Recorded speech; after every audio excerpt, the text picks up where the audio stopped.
Good evening, everyone.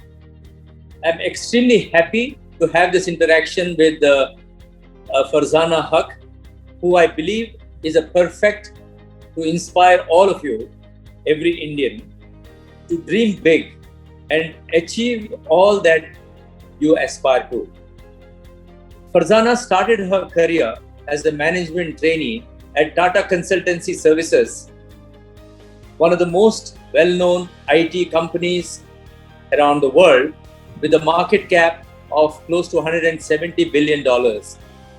And the company is spread across the world, employs about 147 nationalities in 46 countries. Farzana today a part of the senior leadership of TCS and involved in key global strategic decisions. She has been a trailblazer, shattering boundaries in the field of technology that is till date considered to be a male-centric zone. Farzana has been recipient of various global awards and has represented India. The India growth story, the IT evolution, technology industry, and creation of multi-billion-dollar brands on various prestigious global platforms. Farzana serves on the boards of companies, TiE Mumbai, and actively mentors startup entrepreneurs across the world to help them become unicorns. Farzana is the founder of Stree Shakti, a platform that helps mentor women entrepreneurs. Farzana is a global ambassador of CWE, Catalyst for Women Entrepreneur, global ambassador, aspire for her enabling working women leaders to realize their potential. Farzana is a physicist and a mentor of two boys, Arhan and Aiden. Welcome, Farzana, and I look forward to our wonderful interaction. Thank you so much, Shashi. Thank you for the introduction. I am extremely happy to be here. I think the term I use, happy, because in a very challenging 18 months that the world has faced, there are few countries and few nations that have emerged as strong as ours. And I'm a huge believer of India as a nation. Also the entrepreneurs that India is creating today. All Cargo is very special to me because the kind of journey you have had, Shashi, and the kind of growth story you have put together, not only for you as an individual, as a professional, as an entrepreneur, but also as a founder for All Cargo. You know what, if I was having this interview a few weeks back with someone and they said, what is the one thing you're most proud of in your career span? I said, for me, as a daughter of India, the biggest pride I feel is that I have been able to create thousands of jobs. I think that is the one thing that I will take with me whenever I die. So that for me is a very important sense of pride that you've been able to create livelihoods. So when I see your journey, Shashi, it's not only about you as an individual or a professional doing what you did and where you are today, but all the way creating this conglomerate, creating a group that has not only changed the way we look at logistics today, but also created jobs, created opportunities for people to have options for careers, right?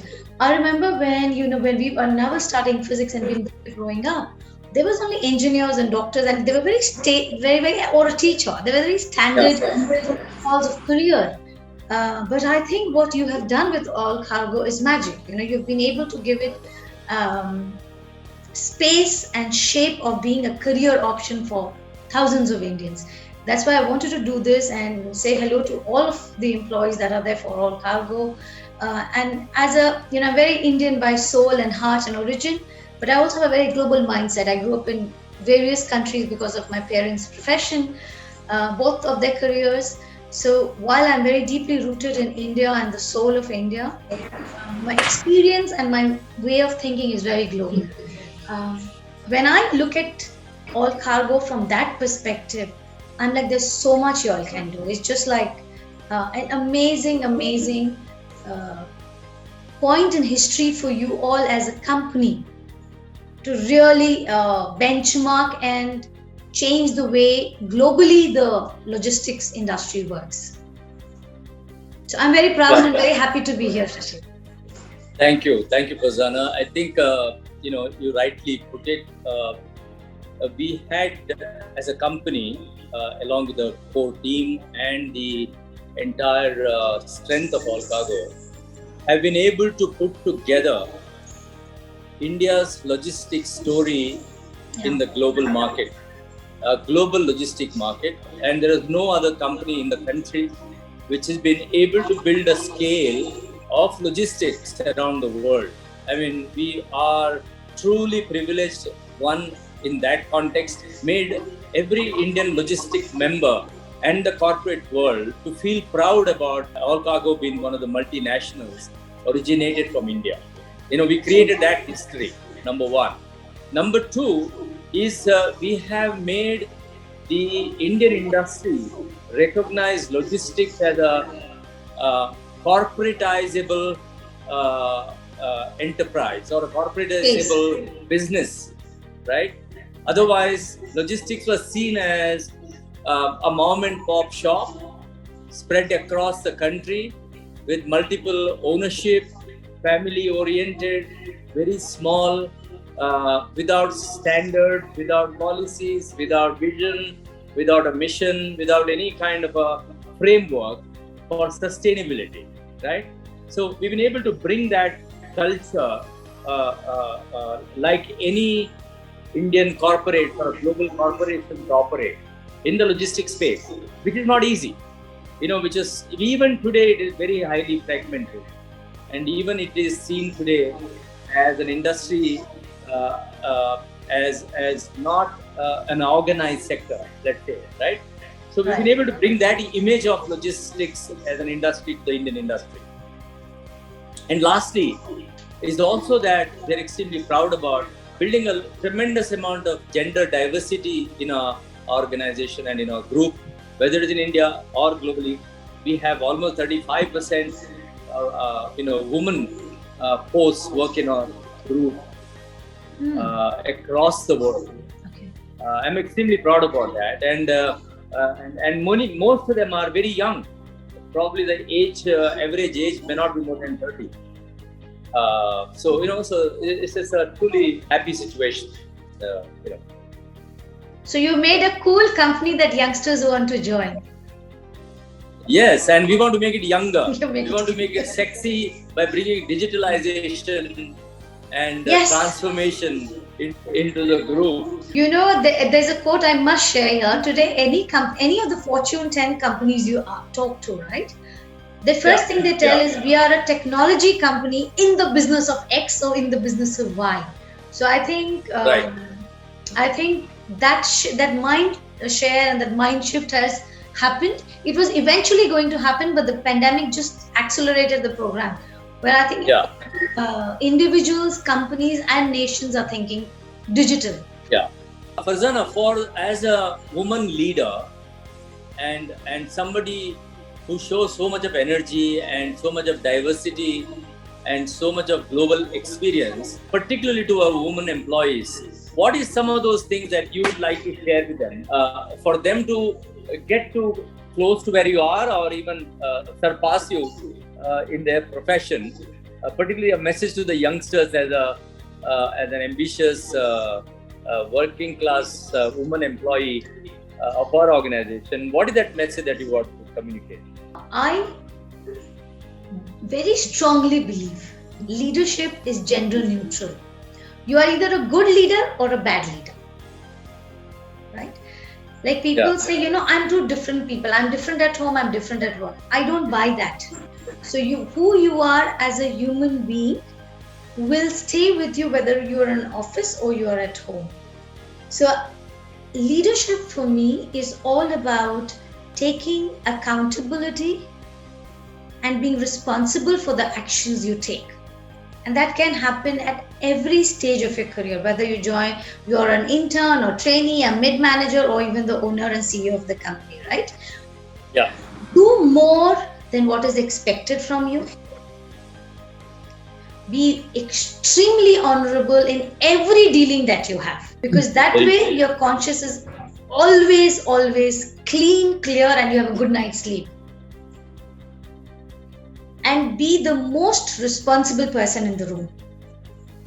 I have had these as the cornerstone of my professional journey.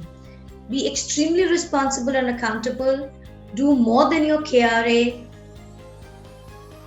and be a leader someone counts on, because they know that you will always stand for moral standards and human values, irrespective of which industry you are, irrespective of what kind of work you do, what stage of your evolution of your career cycle you are.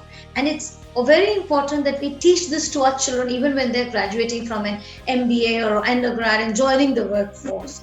We are always taught when we are joining the workforce, be the best in the room, right? Yeah. Defeat everyone in the game. Mhm. You're not going to war. This is not a war. This is a marathon. You have to be a strong athlete. Now, specifically for women employees, actually, in today's world, Shashi, in 2021, it would apply for both men and women, right? You will play multiple roles in your life, right? You will first be a son, a husband, a father, a brother, then an employee, whether you are a CEO, founder, intern, manager, is irrespective. So you will, at any given stage in life, be playing all these multiple roles. The fundamental belief is, as a woman employee, to say that you're doing justice to all of them at any given point of life, any given point of time, right? That means when you are at your job, do your job. You should I don't believe the concept of multitasking. I'm saying when you are with your family, give it your 100%. Do that family time. Don't let anything cloud your hand. Be 100% there. When you're in a meeting, when you're doing your office work, zone in. Completely focus at the job at hand. I think specifically in the subcontinent, inordinately, the women carry a lot of burden of running the families, right? The entire family burden of elder care, child, everything is on a woman. And that's okay. If I can do it, and I have 2 boys, I know how tough it is. Everyone can do it. And why I say this is, you have to just believe, you have to have that Zen movement, right? That I can do it. Every morning when you get up, you know that you have to look after your in-laws, your family, your parents, your children, and then come to work. Do it. So every job, break it down into tasks and focus on the task at hand. Yeah. No, that's fantastic. I think you summarized it very, very well. It's very easy said and done, as we all know. But what choice you have? You're blessed with a womanhood. You're born as a woman. Yes. So, and we're born in a society or a region, South Asia, what you said, subcontinent, what you said, where the expectation, I think it's a lot also in many parts of the world, but probably it is a little more intense in our part of the world. Yes. And I think one need to do that, and this isn't. You can look at it as an advantage. You can look at it as a disadvantage. Probably one of the main reasons why you don't find many corporate leaders, which is now increasing tremendously. But over the years, if you see, there are very few women board members, board level, professionals or entrepreneurs, which is changing, of course, which must change, and we all must support that. Yes, we must support that. And I think you gave a fantastic. I don't want to repeat, but I think this is a great message on a Woman Day celebration, which we recently just passed, right? And this communication is actually about and related to giving a very strong message and inspiration and support to the women workforce of the world, and celebrate the Women's Day to make tremendous progress which the women folks deserve, right? They can do far more than what they are currently doing. And why only a select few can do it, like Farzana? There could be many other women folks who can do it if they are able to structure their profession, their Yes. home, and their livelihood in a manner what you described. So, Farzana, I want to ask you if you can share as a multinational professional. You worked in America, you worked in Europe, you worked in India, probably a few other places. What are some of the messages or highlights of your career that you can share with the women workforce? How they can learn from that? You know, when I started off, Shashi, we were not India shining, or the technology story had not yet taken off, right? So that in that way, I'm extremely blessed to be born in the right place at the right time, and I think a lot of it is karma and destiny. While every individual works hard, and I say this with a lot of Yeah. pride, that when I'm working, I'm the most hardworking person in a team. I think I think it's very important as professionals, right? As leaders, that we keep standards of work ethic so high that our teams get inspired by us, right? So Yeah. while I worked across the globe in all the countries and nations and continents that you have mentioned, the constant has been consistent hard work and performance. In the last 22 years of my career, I don't think I have ever not worked hard. I have never said, oh, I have now reached this level or done X or Y, and now I will delegate and do, I will take a little bit of a comfort.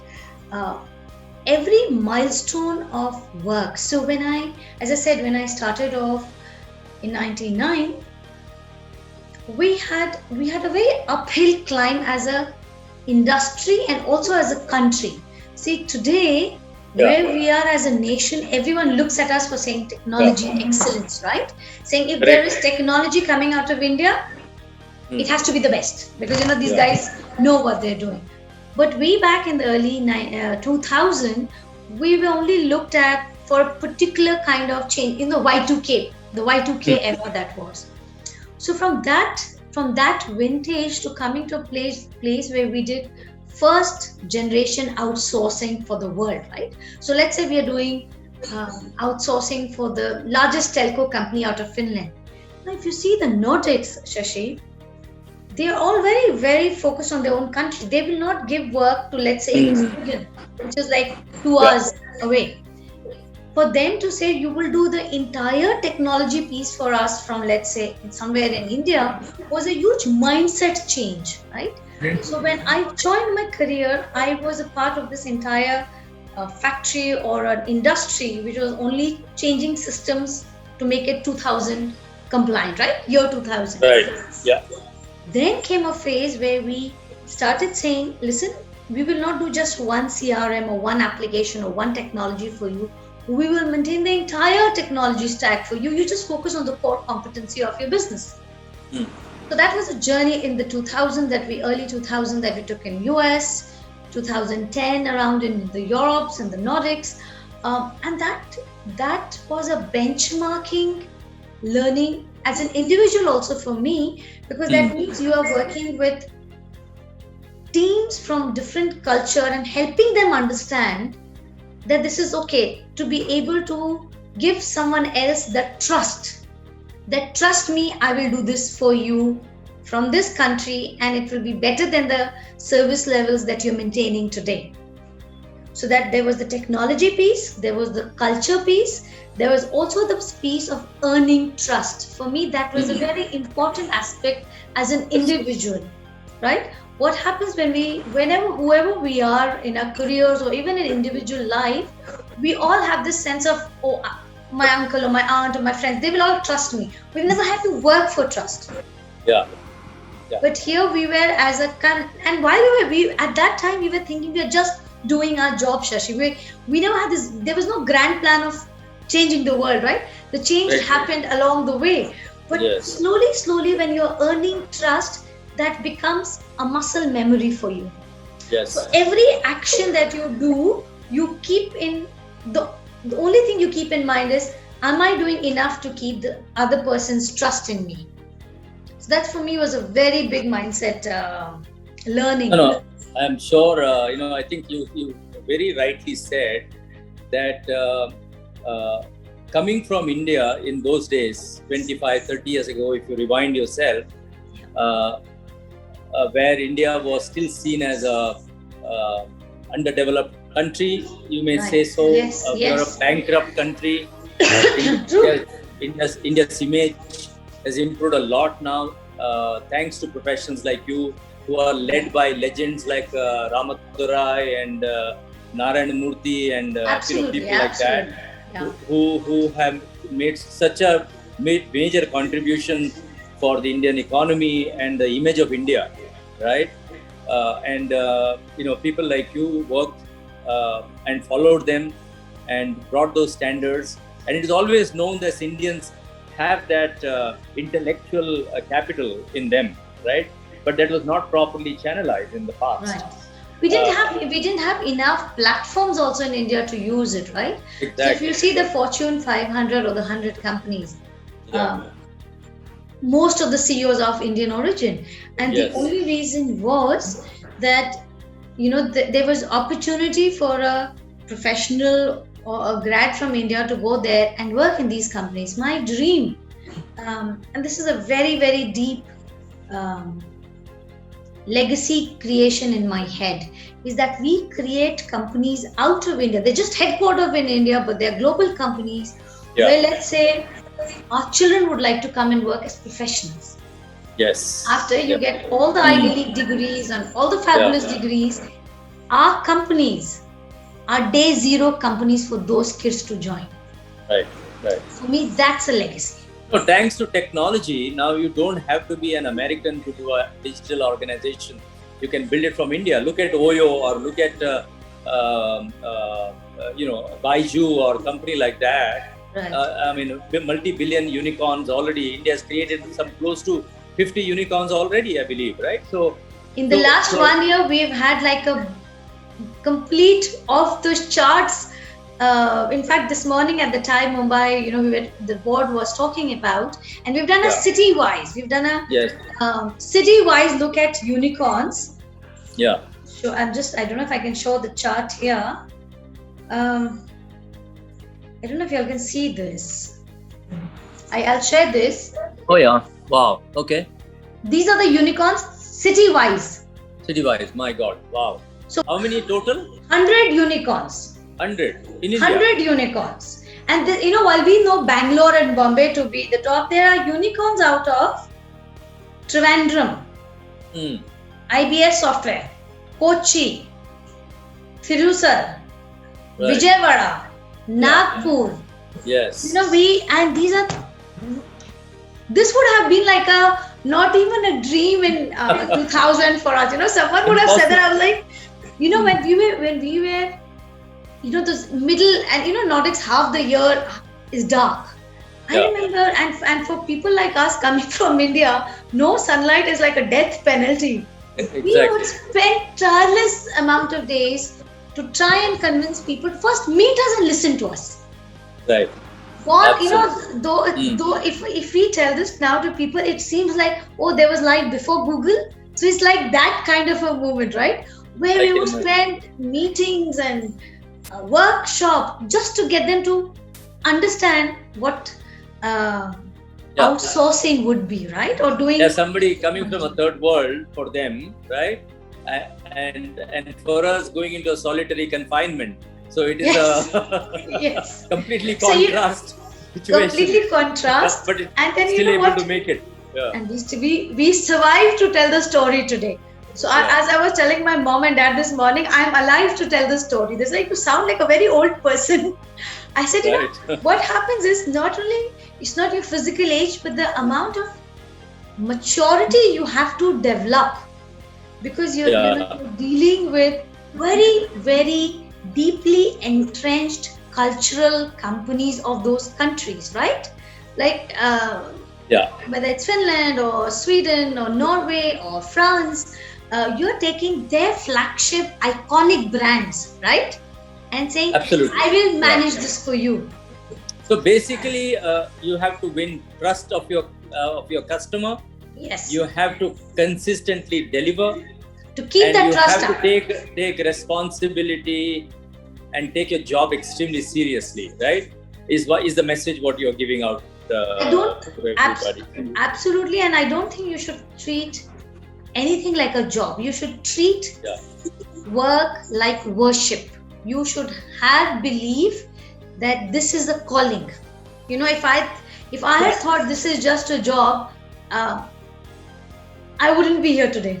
You have to believe it's a calling, it's a career, it's a change. So every time I lost hope and I got extremely down because of the the failures, and we failed so many times before we got the successes, right?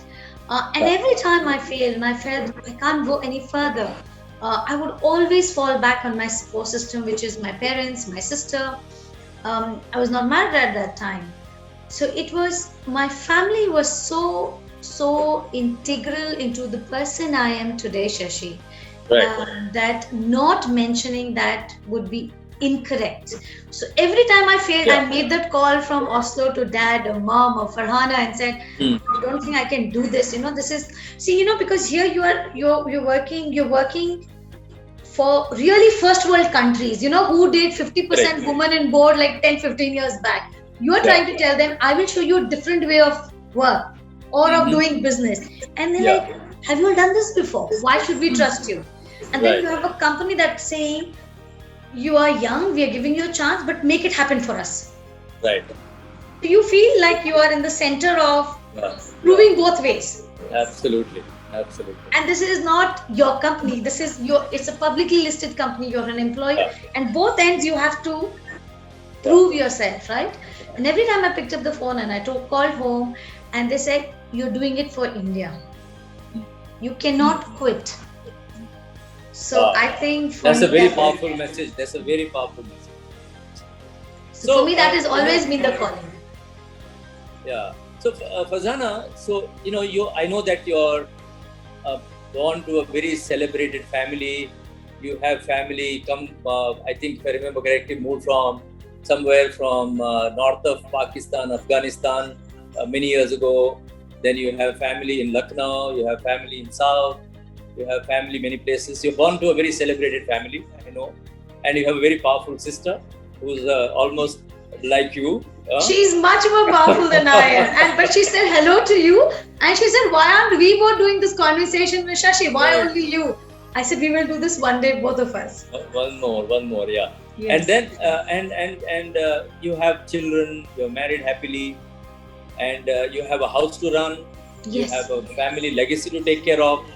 If I know that you have hundreds and thousands of cousins spread around the world, you have to attend the weddings and birthdays and all that, and then you have to work so hard, and then you have time also for social activities like a world starting this Stree Shakti and being a young woman leader in World Economic Forum.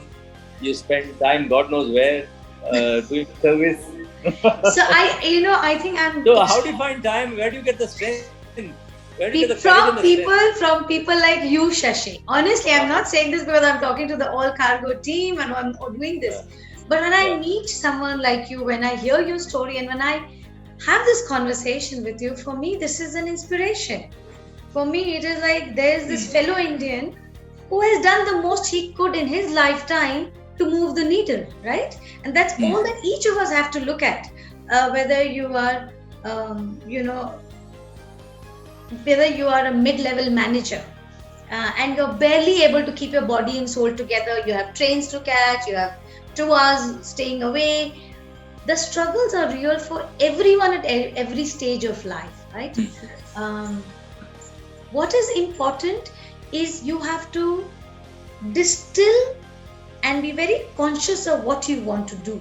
So with whatever I do, I'm very, very, very in the back of my head and in my heart that my parents should be very proud. Really, Shashi should be proud. So that their daughters or other people say, we want to have daughters. We come from a country where the birth of a son is still celebrated. Hmm.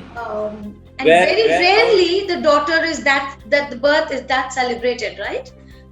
Very rarely. It's that 2021, but that's the reality. The reality that's created by men who do not have any credibility, right? Otherwise, we are a country of Shakti, Ma Shakti. That's why I call it Stree Shakti, right? She's ultimate. Okay, right? I must share this with you. While we were growing up, we grew up various parts of the world because of our parents' careers and professions. And I remember we were, I think, in the Middle East, and I must have been around 15 and not even, early teens. And my sister Farhana and our mom used to teach us Sanskrit. You know, my mom is a Sahitya Academy. She's very, very about her later on that. But we were not in India, and mom made it a point to teach us Sanskrit. My sons are going to school now, they're not getting taught Sanskrit in any IB. But in those days, mama taught us Sanskrit. And it's important. I find energy by having this constant happiness in my head that I will do well, everyone else around me will do well. There's a collective gain. So I'm not doing this for myself. I'm not doing this to reach position X or buy a Y or, a house or a car or I don't have a materialistic milestone to meet. So as you said, I'm very, very blessed to be born where I'm born. I am more blessed by the kind of upbringing my mom and dad put in us. So they made it very, very bare necessity for us, Shashi. The simplicity and the bare necessity of great food, good family, but the entire focus was on values, morals, and education. There was never even an aspiration given that, you have to have a house here or you have to go and travel here. Nothing like that. So I think that credit to having a very simple life goes to our parents. So they ensure that we had that belief that a simple life is important. You should always be measured, and people should always talk about the kind of work you did for others. What you did for others is important. How you contributed to the society is important. So whenever I would get a little time, for me, Stree Shakti is very important to my heart, and also the other two platforms, because I think once we give, and I'm not talking about the metros in India, right? But once we go to the tier 2 cities in India and we give every Indian a platform to perform and excel, we are an unstoppable nation. Absolutely. I think for that, India needs, women leaders like you who have competence, energy, and integrity. Right? Very important. So I would like to ask you this question. What's going to be your next journey? You have done enough in corporate world that I know of many women leaders from corporate world are moving into social service or politics. Not to make money or not to earn fame. The impact. But to make a difference, make an impact. Yes. I'm forgetting the name of the lady, the Bengali lady who left JP Morgan and joined probably in the wrong party, but who knows? She joined Mamata Banerjee in Calcutta. What's her name? Alok probably would know. Mahua. Yeah, that's right. I believe her all her elocution and her conversation in the parliament trend in Europe. So I must tell you, I'm trying to think the name, but I know I was in, I think last year around February, I was in Europe with work, and one of the client CEOs was telling me, who is this parliamentarian of yours? And she speaks so well. And that's the first time I saw her speech. I think she was talking about the agitation and stuff. So yes. She's a beauty with a brain. So we need like you, right? So we need somebody like you to make a difference. Think about it. Yeah. You will need to pray very much for me and support. But I really think, Shashi, I think in India, and this on a very, very serious note, I think in India we really need lot of individuals with integrity. Who can make a difference. Yeah, to make a difference. Because if we have more of us in active politics, then we will be able to make policy decisions, right? You and I can try so much, and we will, as I said, for me, one of the, when I grow very old and I'm thinking, what is the one thing I'm very proud of? Is that, as I said, I created jobs for so many fellow Indians, right? And when you create that job, you are uplifting an entire family or an ummah or a community, right? So someone graduating from, let's say, Kurnool joins, does 10 years in London with a project. He educates his entire family, educates all the girls in his family. All the girls become engineers, all join the TCS and Infosys of the world, all go abroad, all have the choice to find their own life partners. You are changing the narrative of rural, of mid India. So that's very powerful as a corporate, as a business person, right? I think for our country, we really need solid politicians who across parties, forget what your party ideology is, Sure. Yeah. have to have integrity. Correct. Have to believe that we are doing the right thing for everyone. That sense of inclusion, that no Indian is left behind. Yes. Man or woman, no Indian left behind in this growth story is important. Absolutely. There should be no India or Bharat. There should be only one nation. Absolutely. Farzana, thank you very much. I think we're running out of time. Yes. And thank you for this wonderful conversation. And I wish you all the success, happiness, peace of mind, and a great future for your children and your family. Thank you. Yeah, and all the very best. Take care of yourself. Yeah. Thank you so much. Talking to you soon. We will talk. And on a parting note, do well, guys. The entire All Cargo team. As a global Indian, I can't tell you the kind of pride I see when I see All Cargo do what it does with Gati and ECU and what Shashi and all of you have done to get All Cargo to the level it is today. Thank you so much for having me, and more importantly, give your very best to the company, because the company deserves it and you deserve it. Thank you so much. All the best. Bye, guys. Bye-bye. Thank you. Bye. Bye-bye. Bye.